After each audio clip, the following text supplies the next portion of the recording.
Sebetulnya yang harusnya lebih takut kepada kami-kami ini, alumni Cina, bukanlah orang-orang yang kesal dengan Cina aja. Kesal karena kenapa sih gue Basuki atau teman-teman gue yang lain ngebelain Cina terus? Sabar bro.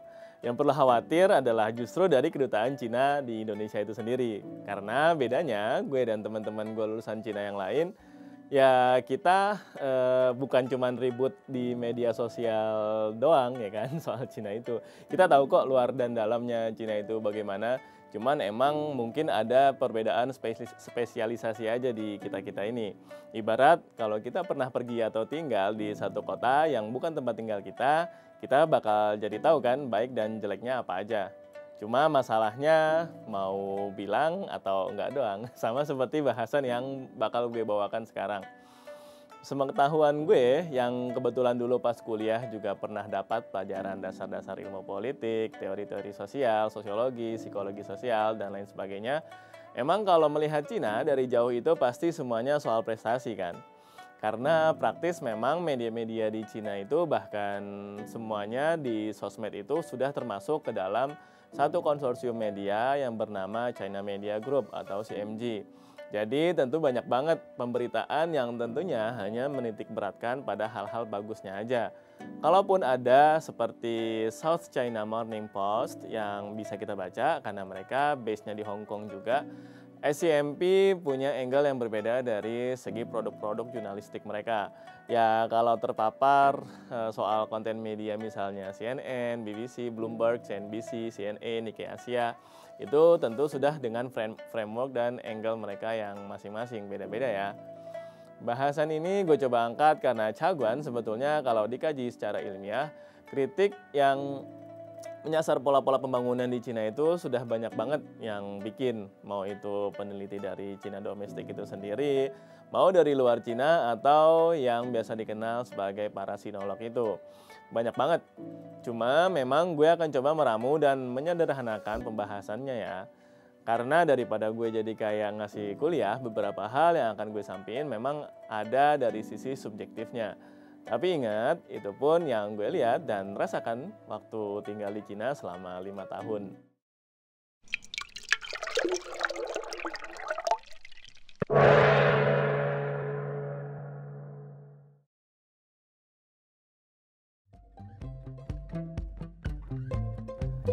Pertama, yes, kalian bisa tebak pasti, di Cina itu joroknya bukan main.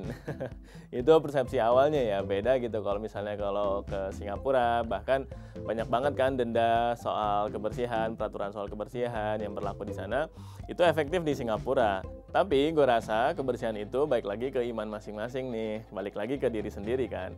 Di Singapura memang mereka bisa kayak gitu juga karena populasinya kan sedikit, jauh banget kalau dibanding Cina aja yang satu kota ada yang misalnya seperti Chongqing itu populasinya 40 juta loh, itu satu kota. Kalau di kita 40 juta itu kan satu provinsi, misalnya Jawa Timur.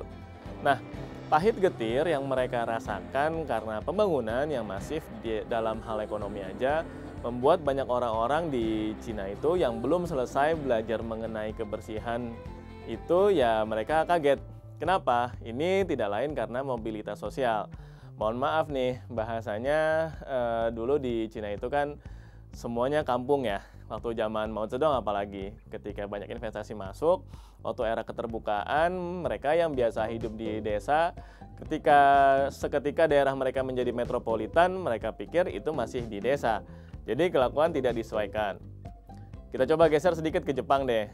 Di Jepang bagaimanapun mereka bisa tertib, bersih, dan sebagainya itu karena mereka dulu kalau nggak salah ada yang disebut dengan sakoku. Kanjinya kalau dibaca ke Mandarin jadi suoguo, walaupun istilah begini nggak dikenal di Cina ya. Iseng aja gue baca dalam bahasa Mandarin. Nah, era isolasi negara itu pernah terjadi di zaman Edo tahun 1603 sampai 1868. Disinyalir di masa isolasi itulah terjadi kalau bahasa smart people adalah yang dinamakan dengan kristalisasi kebudayaan itu.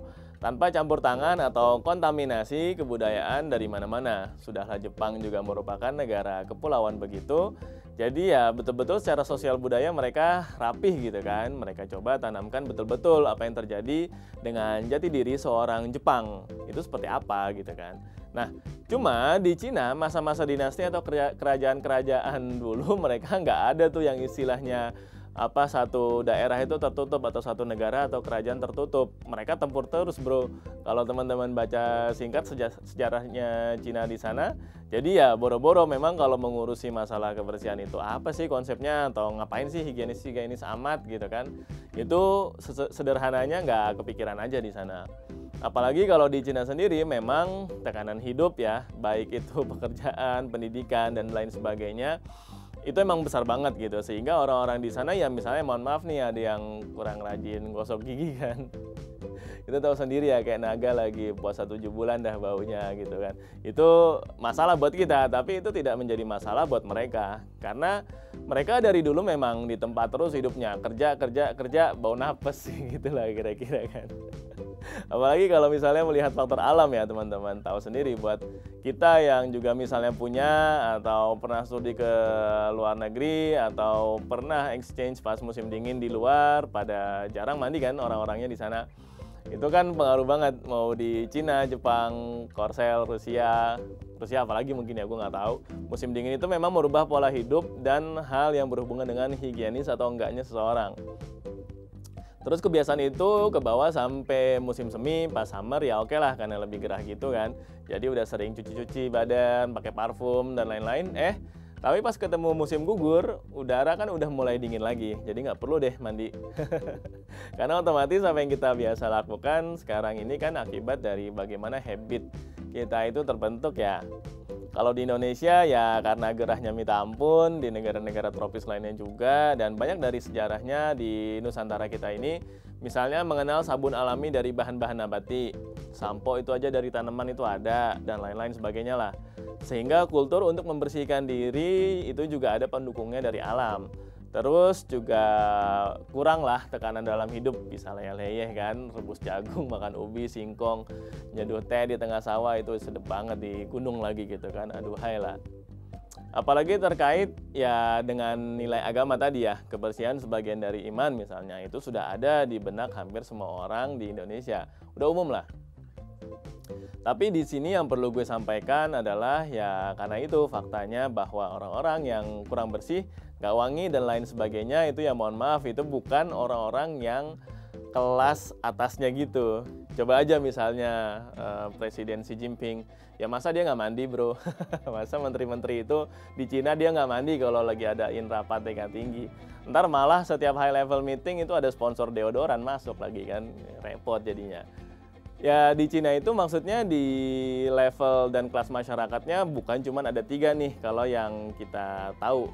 Ya, tapi ini subjektif, misalnya atas, menengah, dan bawah aja kan ya.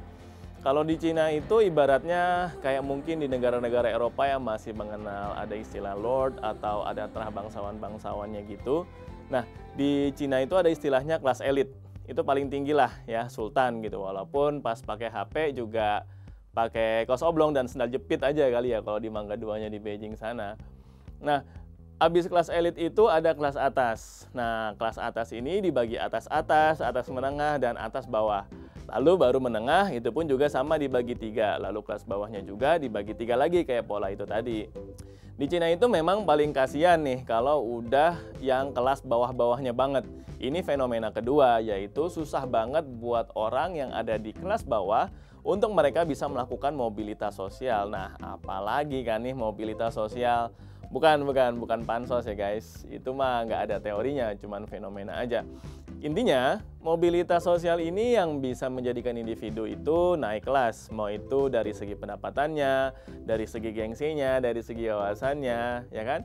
Ini kenapa? Ya karena tadi semua yang terjadi di Cina dengan pembangunan yang mengedepankan perekonomian banget, ya kan? Dari banyak orang yang nggak punya waktu untuk mengenyam pendidikan, nggak ada dananya untuk lanjut kuliah, tiba-tiba harga udah naik nih, inflasi udah di mana-mana berkali-kali lipat. Mengutip dari website tradingeconomics.com, inflasi tertinggi di Cina yang pernah tercatat terjadi di Februari tahun 1989, yaitu sebesar 28,4%. Tapi kalau dibandingin sama Indonesia, ya kita masih cukup rekor lah ya. Tahun 1966 dulu inflasi kita di angka 653,3% bro. Itu kalau gue kutip dari Detikcom. Nah, untuk kelas masyarakat tadi, hubungannya sama citra orang Cina di Cina pada umumnya, itu karena kita nggak bisa ketemu oleh mereka-mereka yang ada di kalangan elit, yang sangat paham betul personal hygiene, sangat memperhatikan apa yang dia pakai, bajunya, dia klimis, perlente, ya nggak botak juga sih. Kenapa? Karena mereka di kelas itu juga bisa, ya nggak bisa kita temuin gitu di jalan-jalan umum, di transportasi umum, atau di lokasi-lokasi yang emang bukan kelas mereka pergi, ya kita nggak bisa ngelihat mereka. Coba nanti kalau teman-teman ke Cina, mau itu ke Beijing atau kemana yang agak eksklusif dikit tempatnya gitu, teman-teman bisa ke range misalnya, tempat berkuda di sana. Coba deh, di situ ya dari mobil yang parkir aja udah ketahuan kelas konsumennya kan. Para staf di sana juga tentu disesuaikan, misalnya ya ditatar, diajarkan, dimodalin baju yang bagus, parfum yang glowing gitu, ya kan, itu baru dari stafnya. Itu contoh kecil aja.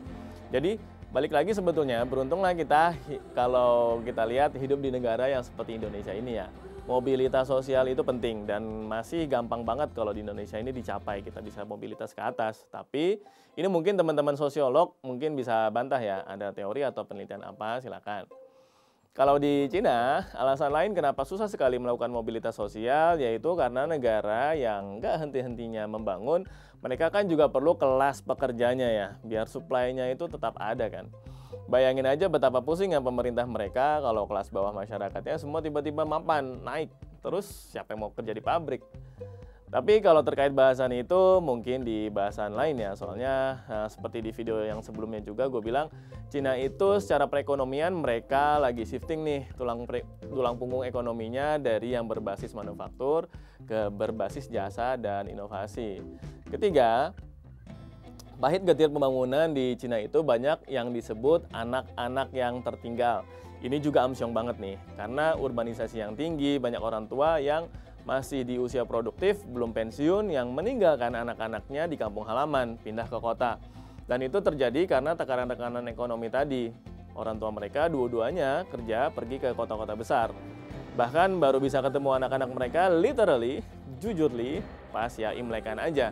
Biasanya ada juga anak-anaknya yang baru bisa ketemu orang tuanya pas Imlek gitu kan. Kayak kita di sini lah lebaran gitu. Ini malah orang tuanya yang nggak bisa ketemu sama anaknya.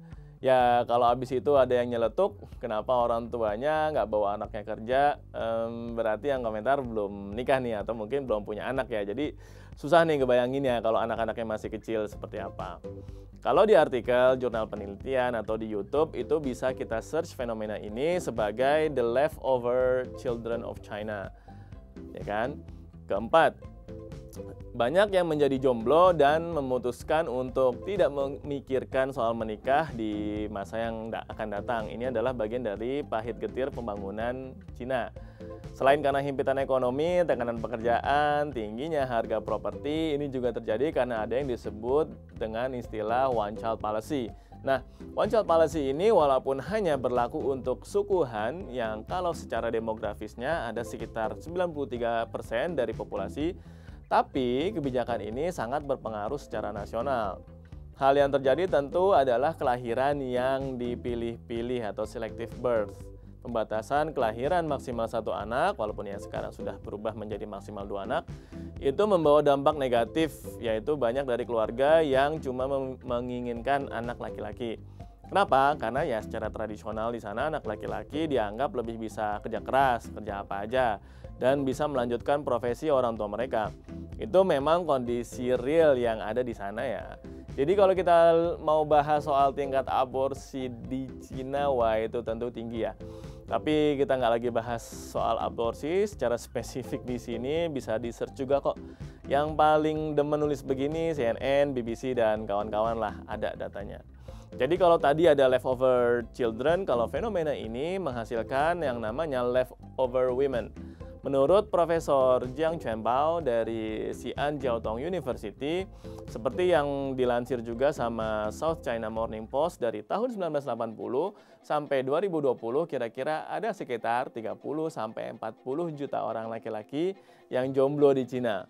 Tapi di satu sisi banyak juga perempuan yang tidak ingin menikah dan punya anak. Wah, makin amsyong kan kalau begitu. Sebetulnya kalau soal ini, masyarakat muslim Cina lebih diuntungkan karena mereka tidak terkena kebijakan satu anak. Karena umumnya muslim di Cina itu tidak bersukuhan, ada Hui, ada Zhuang, ada Uighur, dan lain sebagainya. Poin yang kelima soal pahit getir ini tentu adanya pembangunan yang besar-besaran. Biasanya yang dikesampingkan dulu itu lingkungan alamnya ya. Di mana-mana kalau sektor industri yang masih berpatokan pada bahan bakar fosil dan masih mengejar kuantitas dibandingkan kualitas. Waktu dulu zaman revolusi industri di Eropa dan US tahun 1760 sampai 1840 juga parah sih. Lalu ketika tulang punggung ekonomi mereka bergeser ke jasa dan padat inovasi, maka angka polusi juga bisa ditekan sendiri. Di Cina, terutama di Beijing, sering terjadi kabut asap, terutama ketika musim dingin atau di musim-musim yang biasanya tuh nggak banyak angin. Alhasil, asap dari pembakaran batu bara dari pabrik-pabrik yang ada di sekitar kota itu langsung nutupin kota, menyelimuti kota. Dan kita itu kalau di Beijing misalnya pakai masker yang tipe N95 lah, atau yang mereknya 3M itu, yang baru dikenal di sini tuh kan pas pandemi ya. Kalau di Cina itu kita udah lama, kita hampir setiap tahun ya kita rutin 1 bulan, 2 bulan tuh kita pakai masker itu kalau lagi tinggi-tingginya.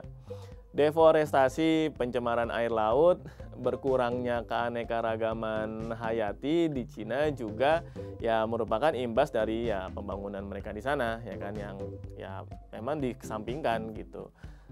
Terutama sejak era keterbukaannya Deng Xiaoping tahun 1978 di mana pembangunan sangat masif. Itu juga bukan soal dari segi policy ya, dari segi masyarakat juga, terutama yang memiliki kapasitas penghasilan atau daya beli tinggi. Dengan maraknya perdagangan ilegal untuk satwa liar dari luar Cina, misalnya gading gajah, cula badak, angka konsumsi sirip hiu di Cina itu merupakan imbas dari salah satu kemampuan konsumen Cina untuk spare nih uangnya lebih banyak lagi untuk beli barang-barang yang mungkin ya cuma dijadiin hiasan. Atau misalnya ya sirip hiu, sebetulnya nggak ada penting-pentingnya amat kan makan sirip hiu itu, cuman gengsi aja.